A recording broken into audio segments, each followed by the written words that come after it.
எல்லோருக்கும் வணக்கம். இந்த வீடியோவை முழுசா பார்க்காம விட்டுட்டு போகணும்னு நினைக்கிறீங்களா? ஒரு நிமிஷம் யோசிச்சு பாருங்க. லட்சக்கணக்கானவங்க படுற அதே கஷ்டத்தை நீங்களும் பட போறீங்களா? முட்டாள்கள் அனுபவிக்கிற கொடுமைகளை நீங்களும் அனுபவிக்க போறீங்களா? அப்படி இல்லைன்னா இந்த வீடியோவை முழுசா பாருங்க. இந்த உலகத்துல உங்களை கீழே தள்ள ஒவ்வொருத்தவங்களும் நினைப்பாங்க. அது நம்மளுடைய முதலாளிகளா இருக்கலாம், போலி நண்பர்கள், உறவினர்கள், ஏன் சில சமயத்துல நம்ம சொந்தக்காரங்க கூட நம்மள பயனற்ற ஒரு மனுஷனா மாத்தி நம்மளை கீழே தள்ளி நம்ம மரியாதையை புதைக்க பார்ப்பாங்க. சில சமயம் உங்களை ஒரு பலவீனமான ஆளா கருதி உங்களை மதிக்கவே மாட்டாங்க. இதெல்லாம் நடக்கக்கூடாது, இதுல இருந்து நீங்க தப்பிக்கணும்னு நினைச்சீங்கன்னா நான் சொல்ற இந்த 5 கொள்கைகளை பின்பற்றுங்க. கண்டிப்பா இதுல இருந்து நீங்க தப்பிக்க முடியும். உங்களை எல்லாரும் மதிக்கணுமா? உங்களை ஒரு சாதாரண மனுஷனா எடுத்துக்க கூடாதா? உங்களுக்கு வார்த்தைகளுக்கு உணர்வுகளுக்கு மதிப்பு கொடுக்கணுமா? அப்போ இந்த வீடியோவை முழுசா பாருங்க. நான் சொல்ற ஒவ்வொரு கருத்துமே உங்க வாழ்க்கையவே மாத்திடும். ஃபர்ஸ்ட் கொள்கை என்னன்னு பாத்தீங்கன்னா பயம். பயத்தை ஃபர்ஸ்ட் விடுங்க. நீங்க என்னதான் பயந்தாலும் இந்த உலகம் உங்களை நல்லா யூஸ் பண்ணிக்கும். பயப்படுறதுனால மட்டும் உங்களை சும்மா விடுவாங்கன்னு நினைக்கிறீங்களா? கண்டிப்பா கிடையாது. அந்த பயத்தையே உங்க மேல திணிச்சு உங்களை ஒரு பலவீனமா ஆளா ஆக்கி உங்களை சுத்தமா ஒண்ணுமே இல்லாம ஆக்கிடுவாங்க. காட்டுல கூட எது அதிகமா வேட்டையாடப்படுதுன்னு உங்களுக்கு தெரியுமா? நல்லா கவனிச்சு பாருங்க. பயந்து ஓடுற விலங்குகள் தான் அதிகமா இங்க வேட்டையாடப்படுது. சிங்கம் கூட தன்னை விட ஒரு பலமான ஒரு விலங்கை கண்டிப்பா வேட்டையா ஆடவே ஆடாது.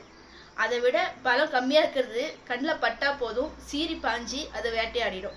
சிங்கம் தூங்கிட்டு இருக்கிறது கூட அது ஏதாவது ஒரு விலங்கு தாக்க வந்தா கூட உடனே விழித்து கொண்டு திரும்ப அது அவங்கள தாக்குமா.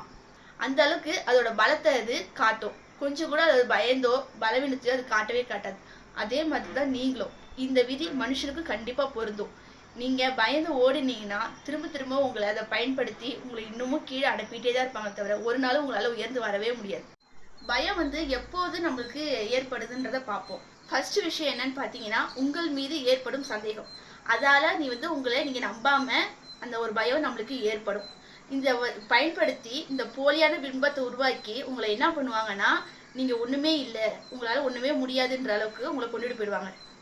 பயம் உள்ளவன் என்ன பண்ணுவானா அடுத்தவங்க சொல்றதுக்கு எல்லாத்துக்கும் மண்டையாட்டுவான். அவனால ஒரு விஷயத்த ஸ்ட்ராங்கா எடுக்கவே முடியாது, முடிவு பண்ணவே முடியாது. ஒரு விஷயத்த இன்னொருத்தவங்கள்ட்ட கேட்டு கேட்டு கேட்டு பண்ணுவான். அதே மாதிரி யாரு இது சொன்னாலுமே அதை நம்பிட்டு அப்படியே அதை நம்பி வாழ்க்கையை போயிட்டு இருக்கும். இந்த மாதிரியே உங்க வாழ்க்கை போயிட்டு இருந்துச்சுன்னா கண்டிப்பா உங்க வாழ்க்கை உங்களுக்குன்னு இல்லாம போயிடும். ஒரு அடையாளமே நீங்க வாழ்ந்ததுக்கு இல்லாமலே போயிடும். அதனால பயத்தை தயவு செஞ்சு விட்டுருங்க. நீங்க வாழ்க்கையில நிறைய சாதிக்கணும், பெரிய உயர்ந்த இடத்துக்கு போகணும்னு நினைச்சீங்கன்னா பயத்தை முதல்ல உங்கள்ட்ட இருந்து விலக்க வைக்கணும். பயத்தை போக்குறதுக்கு ஒரு வழி இருக்கு. அது என்னன்னு பார்த்தீங்கன்னா நீங்களே மன ரீதியா, உடல் ரீதியா, பொருளாதார ரீதியா உங்களை நீங்க வலிமைப்படுத்திக்கணும். என்னைக்குமே தனியா நீங்க நின்று எதையுமே சாதிக்கிற ஒரு தைரியம் உங்களுக்கு வேணும். அப்படி இருந்தா மட்டும்தான் உங்களால இந்த பயத்துல இருந்து வெளில கண்டிப்பா சாதிக்க முடியும். நீங்க ஒரு நாளுமே உங்களை ரொம்ப பரிதாபமா நான் ரொம்ப கஷ்டத்துல இருக்கேன், எனக்கு ஒண்ணுமே தெரியாது அப்படின்னு சொல்லி ரொம்ப பயந்து பரிதாபமா இருந்தீங்கன்னா அதையே யூஸ் பண்ணி நீங்க இருக்கிற இடமே இல்லாம போயிடுவீங்க. அந்த அளவுக்கு உங்களுடைய நிலைமை மோசமா ஆகிறதுக்கு நிறைய வாய்ப்பு இருக்கு. அதனால பயந்து ஓடாம எதிர்த்து துணிஞ்சு வலிமையா நின்னீங்கன்னா எல்லாருமே உங்களுடைய திறமையை புரிஞ்சுப்பாங்க. உங்களை ஒரு சாதாரண ஆளை நினைச்சதுமே பரவாயில்ல இவ்வளவு பெரிய ஆளா இருக்கான்னு நினைச்சு கண்டிப்பா உங்களை எல்லாரும் தூக்கி தான் பேசுவாங்க. அதனால பயத்தை முதல்ல விடுங்க. 2வது கொள்கை என்னன்னு பாத்தீங்கன்னா உங்க பலவீனத்தை எல்லாருக்கிட்டையும் சொல்றது. அது முதல்ல நிப்பாட்டிக்கோங்க. இல்லைன்னா உங்க பலவீனத்தையே பயன்படுத்திக் கொள்வாங்க இந்த மக்கள்லாம். நீங்க நினைச்சிட்டு இருப்பீங்க நம்மளோட தப்பு என்ன அப்படின்னு. என்கிட்ட உழைப்பு கம்மியா இருக்கு, என்கிட்ட பணம் இல்லை, எனக்கு நேரம் சரியில்லை அப்படின்னு தான் நீங்க நினைச்சிட்டு இருப்பீங்க. ஆனா உங்களோட தப்பு என்ன தெரியுமா? உங்களோட பலவீனத்தை மற்றவங்கள்ட்ட சொல்றதுதான் மிகப்பெரிய தப்பே. அதனால அவங்க இந்த உலகம் உங்க துன்பத்தை கண்டு ஒரு நாளும் இறக்குமே காட்டவே காட்டாது. மாறா வேணா அதை பயன்படுத்தி உங்களை இன்னும் நல்லா கீழே தள்ளதான் நினைக்குமே தவிர ஐயோ அவன் கஷ்டப்படுறானே அப்படின்னு நினைச்சு ஒரு நாளும் துன்பப்படாது. அதெல்லாம் வேஸ்ட். யாருக்கிட்டையும் உங்களுடைய பலவீனத்தை சொல்லவே சொல்லாதீங்க.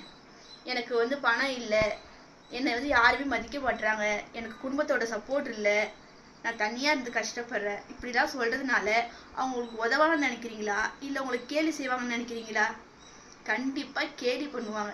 இந்த உலகத்துல உண்மையை தெரிஞ்சுக்கோங்க. 90% மக்கள் நீங்க சொல்ற கதையை அவங்க கஷ்டத்தை நீங்க சொல்லும் போது அதை ஒரு கதையா மட்டும்தான் கேட்பாங்க, வேடிக்கையாக கேட்பாங்க. பாக்கி 10% மக்கள் என்ன பண்ணுவாங்கன்னா இவன் கஷ்டத்துல இருக்கானா இந்த டைமை நம்ம யூஸ் பண்ணி சொல்லி நல்லா யூஸ் பண்ணி உங்களை இன்னும் ஒண்ணுமே இல்லாத பலவீனமா ஆக்கி கீழே தள்ளி விட்டுருவாங்க. அதனால உங்க பலவீனத்தை யார்ட்டையும் சொல்லாதீங்க. சமூகத்துல பெரிய இடத்துல இருக்கிறவங்கலாம் அவங்களுடைய கஷ்டத்தை, அவங்களுடைய படுற அந்த மனவேதனையை என்னைக்காவது வெளியே சொல்லி பார்த்துருக்கீங்களா? கண்டிப்பா பண்ண மாட்டாங்க. ஏன்னா அவங்களுக்கு தெரியும், வெளியே சொன்னா நம்மளை சுத்தமா தலை தூக்க விடாம நம்மளை அப்படியே திரும்பவும் கஷ்டப்படுற நிலைமைக்கு கொண்டு போயிடுவாங்கன்னா அவங்க எதுவுமே வெளில சொல்ல மாட்டாங்க. அதனாலதான் அவங்க இன்னமும் இந்த பெரிய இடத்துலயே இருக்காங்க. முட்டாள்கள் தான் என்ன பண்ணுவாங்கன்னா, மனசு தைரியம் இல்லாம யார்கிட்டயா சொன்னா நல்லா இருக்குன்னு சொல்லுவாங்க. நாளைக்கு என்னவாகும், அதே விஷயம் திருப்பி அவங்களுக்கே வந்து நிற்கும்.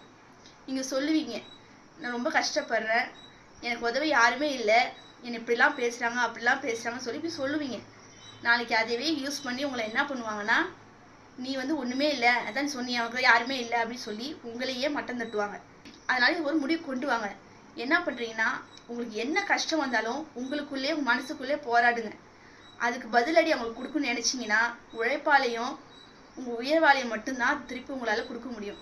நீங்க படுற கஷ்டங்கள், மனவேதனைகள், உங்க பலவீனத்தை எல்லாத்தையும் மனசுக்குள்ள வச்சுட்டு வெளில வந்து உங்களை வலிமையா ஆக்கிக்கோங்க. உங்களுடைய பலவீனத்தை நெருங்கிய நண்பராக இருக்கட்டும், குடும்பத்தாராக இருக்கட்டும், யார்கிட்டயுமே சொல்லாதீங்க. ஏன்னா நாளைக்கே அது உங்களுக்கு எதிராகி அந்த ஒரு வார்த்தை சொன்னா கூட உங்களே அந்த வார்த்தையை பயன்படுத்தி குற்றவாளி ஆக்கிடுவாங்க. நீங்க சொன்ன ரகசியங்களை வைத்து உங்களை ஒரு குற்றவாளியை கூட ஆக்கிறதுக்கு நிறைய வாய்ப்பு இருக்கு. அதனால யாருக்கிட்டையும் எந்த ரகசியத்தையும் சொல்லாதீங்க. வாழ்க்கையில நீங்க உயர்ந்த இடத்துக்கு போகணுமா, எந்த ரகசியமா இருந்தாலும் அது உங்களோடய வச்சுக்கோங்க, வெளியே சொல்லாதீங்க. அதுக்குதான் ஒரே வழி. மூணாவது விஷயம் என்னன்னு பாத்தீங்கன்னா, வெளிவேஷம் போறதை நிப்பாட்டுங்க. உண்மையான வலிமை நம்ம உள்ள இருந்துதான் வருது தவிர நம்மள்ட்ட இருக்கிற வெளிவேஷத்தால கண்டிப்பா கிடையவே கிடையாது. இந்த உலகத்துல இப்போ வெளிவேஷம் போறதுல எல்லாரும் ரொம்ப பிஸி ஆயிட்டாங்க. காஸ்ட்லி காரு, காஸ்ட்லி ட்ரெஸ்ஸு, அதுக்கப்புறம் பிராண்டட் பொருள், இன்ஸ்டாகிராம்ல ஒரு போலியான வாழ்க்கை, இதெல்லாம் நம்மளுக்கு வலிமை தருதுன்னு கேட்டிங்களா? கண்டிப்பா கிடையவே கிடையாது. நம்மளுக்கு எது ஒன்று வலிமை தரும்னு பார்த்தீங்கன்னா, உள்ள இருக்கிற நம்மளுடைய நல்ல குணங்கள் மட்டும்தான் நம்மளுக்கு வலிமையே தரும். நல்ல குணம் கொண்டவர் தான் உண்மையான மகான் அப்படின்னு சாணக்கியர் சொல்றார். அது உண்மைதான். ஒரு மனுஷன் தன்னை பெருமைப்படுத்திக்கிறதுக்காக விலை மதிப்பற்ற காரோ, ட்ரெஸ்ஸோ, இல்ல பெரிய குடும்பத்துல இருந்து பிறந்த ஒருன்ற பேரோ, அது வந்து அவனுக்கு ஒரு நல்ல மனிதன்ற பேரை வாங்கி தராது. நல்ல குணம் இருந்தால் மட்டும்தான் அந்த பேரை வந்து நம்ம கடைசி வரைக்கும் கொண்டு போக முடியும். நீங்க நினைச்சிட்டு இருப்பீங்க, நம்மள்ட்ட இருக்கிற காரால, நம்மள்ட்ட இருக்கிற பணத்தால, நம்மள்ட்ட இருக்கிற சொத்து சுகத்தாலதான் நம்மள எல்லாரும் மதிக்கிறாங்கன்னு நீங்க நினைச்சிட்டு இருப்பீங்க. ஆனா அது அப்படி நினைச்சிட்டு இருந்தீங்கன்னா உங்களை விட ஒரு முட்டாள் வேற யாருமே கிடையாது. நீங்க இன்னும் உண்மையை உணரலன்னு அர்த்தம். உண்மையான வலிமை எதுன்னு பாத்தீங்கன்னா, நீங்க எந்த வெளிவேஷமும் போடாம மனசால தைரியமா இருக்கீங்க பாத்தீங்களா, வலிமையா இருக்கீங்களே, அதுதான் உங்களை கடைசி வரைக்கும் கொண்டு போகும். உண்மையான வலிமை அதுதான். பில்கேட்ஸ் பாத்தீங்கன்னா உலகத்திலேயே மிகப்பெரிய பணக்காரர். ஆனா அவர் பாத்தீங்கன்னா பெரிய காஸ்ட்லியான ட்ரெஸ் எல்லாம் போட மாட்டாரு. ஒரு சாதாரண ட்ரெஸ், நம்மள மாதிரி சாமானிய மக்கள் போற சாதாரண ட்ரெஸ் தான் அவரும் போடுவாரு. ஏன்னா அவர் உள்ளத்தாலும் எளிமையானவர் தான். அந்த குணம் தான் அவரை வந்து இன்னும் பெரிய ஆளா ஆக்குச்சு. அவரோட உண்மையான அடையாளம் எதுன்னு தெரியுமா? அவரோட உழைப்பு, அவருடைய மூளை, அவருடைய சிந்தனை, இது எல்லாம் தான் அவரோட உண்மையான அடையாளமே தவிர அவரோட பணமோ, அவர்கிட்ட இருக்கிற காரோ, அவர்கிட்ட இருக்கிற விலை மதிப்பற்ற பொருளோ அது கிடையாது. அதனால வெளிவேஷம் போறத நிப்பாட்டிக்கோங்க. வெளிவேஷம் போறவங்க ரொம்ப பலவீனமானவர்கள். அது முதல்ல தெரிஞ்சுக்கோங்க. அவங்கள்ட்ட வந்துட்டு மனசளவு ரொம்ப பலவீனமா தான் இருப்பாங்க. வெளியே தான் வேஷம் போட்டுட்டு இருப்பாங்க. வெளி வேஷம் போறதை நிப்பாட்டிட்டு உங்களை மனசால, உடலால வலிமைப்படுத்த கத்துக்கோங்க. நாலாவது விஷயம் என்னன்னு பாத்தீங்கன்னா, நீங்க எல்லாரையும் திருப்தி படுத்தணும்னு நினைக்கவே நினைக்காதீங்க. அது இந்த உலகத்துல பிறந்த எந்த மனுஷனாலையும் முடியவே முடியாத ஒரு விஷயம். யாரையுமே நம்ம திருப்தி படுத்தவே முடியாது. அப்படி திருப்தி படுத்தணும்னு நீங்க நினைச்சீங்கன்னா ரொம்ப கவலைப்படுவீங்க, துன்பத்துக்கு உள்ளாவீங்க. நீங்க உங்க வாழ்க்கையை வாழறதுக்காக பிறந்தீங்களா, இல்ல அடுத்தவங்களை திருப்தி படுத்தணுன்றதுக்காக பிறந்தீங்களா? இன்னைக்காவது உங்களை நீங்க கேட்டு பார்த்துருக்கீங்களா? அப்படியே நீங்க கேட்டு பாருங்க. கண்டிப்பா உங்க வாழ்க்கையை நீங்க வாழ்ந்துருக்கவே மாட்டீங்க. மத்தவங்களை திருப்தி படுத்தணும்னு நினைச்சு உங்க வாழ்க்கையவே நீங்க இழந்திருப்பீங்க. மக்கள் ஒவ்வொருத்தவங்களும் என்ன நினைப்பாங்கன்னா, தன்னை வந்து சந்தோஷப்படுத்தணும், தன்னை மதிக்கணும், தன்னை வந்து பாராட்டணும் அப்படின்னு நினைப்பாங்க. உங்களால எல்லாரையும் மதிக்கவும், பாராட்டவும், மகிழ்விக்கவும் முடியுமா? கண்டிப்பா முடியாது. நல்ல பேரு, கெட்ட பேரு எதுவுமே வந்துட்டு இன்னொருத்தவங்க கையில இல்ல. நம்ம நடந்துக்கிற செயலை மட்டும்தான் நம்ம நல்லவங்களா கெட்டவங்களான்றது இங்க எல்லாருக்குமே தெரியும். நம்மளோட குணம் எப்படின்றது நம்மளோட செயல்ல இருந்து தான் பாக்குறாங்க. நம்ம எப்படிப்பட்டவங்க அப்படின்றது நம்ம செயல் அடிப்படையில தான் நம்மள வந்து எல்லாரும் மதிக்கிறதா இருக்கட்டும், பாராட்டுறதா இருக்கட்டும், நம்மள தூக்கி எரியறதா இருக்கட்டும், எல்லாமே நம்மளோட செயல்ல இருந்து ஆரம்பிக்குது. நீங்க எல்லாருக்கும் தலையாட்டுறதுனாலயோ, அவங்க சொல்றதெல்லாம் செஞ்சு முடிக்கிறதுனாலயோ, அவங்க உங்களை பாராட்டணும், அவங்க உங்களை வந்து மகிழ்விக்கணும், உங்களை பெருமைப்படுத்தணும்னு நினைச்சீங்கன்னா உங்களை விட ஒரு ஏமாற்றத்துல வாழ்றவங்க வேற யாருமே கிடையாது. அப்படி எதுவுமே பண்ண மாட்டாங்க. உங்களால ஒரு விஷயம் அவங்களுக்கு ஆகலைன்னு தெரிஞ்சதுன்னா கண்டிப்பா உங்களை அவங்க எவ்வளவு தூரம் கீழே தள்ள முடியுமோ அவ்வளவு தூரம் கீழே தள்ளிடுவாங்க.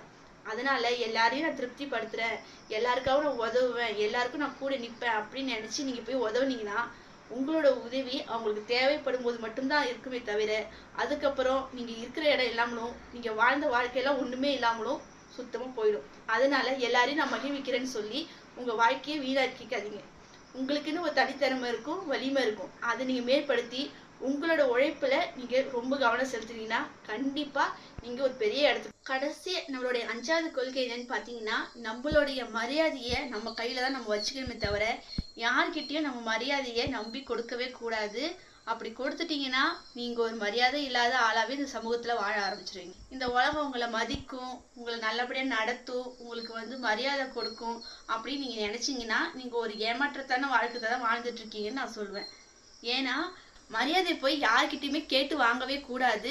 நம்மள மேம்படுத்திக்கிட்டு, நம்ம செயலை மேம்படுத்திக்கிட்டு, நம்மள உழைப்போட மேம்படுத்திக்கிட்டு தான் நம்மள மரியாதை மத்தவங்க நம்மளுக்கு கொடுக்கணும். நம்ம தேடி ஒரு மரியாதையா போகவே கூடாதுன்னு சொல்றாரு. சுயமரியாதை இல்லாதவன் இந்த உலகத்துல வாழ்றதுக்கே தகுதி இல்லாதவன். அவன் ஒரு இடத்துல நிலையா அவனால வாழவே முடியாது. என்னைக்குமே மரியாதை, சுயமரியாதை ரெண்டுமே மத்தவங்களை நம்பி நம்ம விட்டோம்னா இந்த உலகத்துல யாருமே உங்களை மதிக்கவே மாட்டாங்க. புத்திசாலி பாத்தீங்கன்னா தன்னோட சுயமரியாதை வச்சு தன்னோட வாழ்க்கையவே அவன் காப்பாத்திப்பான். முட்டாளா இருக்கிறவன் என்ன பண்ணுவான்னா இன்னொருத்தவங்களை சார்ந்துட்டு தன்னோட சுயமரியாதை இழந்துதான் வாழ்ந்துட்டு இருப்பான். நீங்க எப்படி வாழ போறீங்க? உங்களுடைய மரியாதையும் சுயமரியாதையும் உங்க உழைப்புல இருந்து உங்க செயல இருந்து மேம்படுத்தி வாழ போறீங்களா, இல்ல இன்னொருத்தவங்க கையில அந்த மரியாதையும் சுயமரியாதையும் கொடுத்து இந்த உலகத்துல வாழ தகுதியற்ற ஒரு மனுஷனா வாழ போறீங்கன்றதை நீங்களே முடிவு பண்ணிக்கோங்க. உங்களை உழைப்பால நீங்களே மத்தவங்க உங்களை மதிக்கணும். இவனை சாதாரண நினைச்சோமே இவ்வளவு பெரிய ஆளாயிட்டேன்னு சொல்லி தன்னால மதிப்பு உங்களுக்கு கொடுப்பாங்க. நிச்சயமா அது உங்களோட உழைப்பால நீங்க காட்டுங்க. உங்களுக்கு இப்ப பார்த்திருப்பீங்க வீடியோல நான் சொன்ன இந்த 5 கொள்கையும் நீங்க கண்டிப்பா ஃபாலோ பண்ணி பாருங்க. உங்களை யாரும் எதுவுமே செய்ய முடியாது. அதாவது பயத்தை விட்டுறணும். உங்க பலவீனத்தை யாருக்கிட்டையும் சொல்லக்கூடாது. வெளிவேஷம் போறத நம்ம நிப்பாட்டிக்கணும். அதே மாதிரி எல்லாரையும் திருப்திப்படுத்த நினைக்க கூடாது. மரியாதை, சுயமரியாதை ரெண்டையும் யாரும் நம்பி கொடுக்காம உங்களுக்கு நீங்களே உருவாக்கி மேம்படணும். இந்த 5 கொள்கையையும் நான் உங்களுக்கு தெளிவா சொல்லிட்டேன். இது 5 நீங்க பின்பற்றீங்கன்னா உங்களை யாரும் எதுவுமே செய்ய முடியாது. ஏன் உங்க மூட்டி நகத்தை கூட யாராலையும் ஒண்ணும் பண்ண முடியாது. வாழ்க்கையில யாரையுமே நீங்க நம்பியோ யாரோட தயவுலையும் வாழாம தனிச்சு உயர்ந்த இடத்துக்கு கண்டிப்பா உங்களால போக முடியும். ஒரு சிறந்த மனிதனா சமூகத்துல உங்களால வாழ முடியும். எந்த பிரச்சனையும் உங்களை தொடவே தொடாது. நான் சொன்ன இந்த 5 கொள்கையில ஏதாவது நீங்க உங்க வாழ்க்கையில இது மாதிரி பண்ணாம விட்டுருந்து இழந்திருந்தீங்கன்னா அது எல்லாத்தையுமே சரி பண்ணி உங்க வாழ்க்கைய நீங்க ரொம்ப சிறப்பா கொண்டு போங்க. எல்லாரும் உங்களை தன்னால மதிப்பாங்க, தூக்கி வச்சு கொண்டாடுவாங்க. மறுபடியும் ஒரு அடுத்த சிறப்பான வீடியோல பார்க்கலாம். நன்றி, வணக்கம்.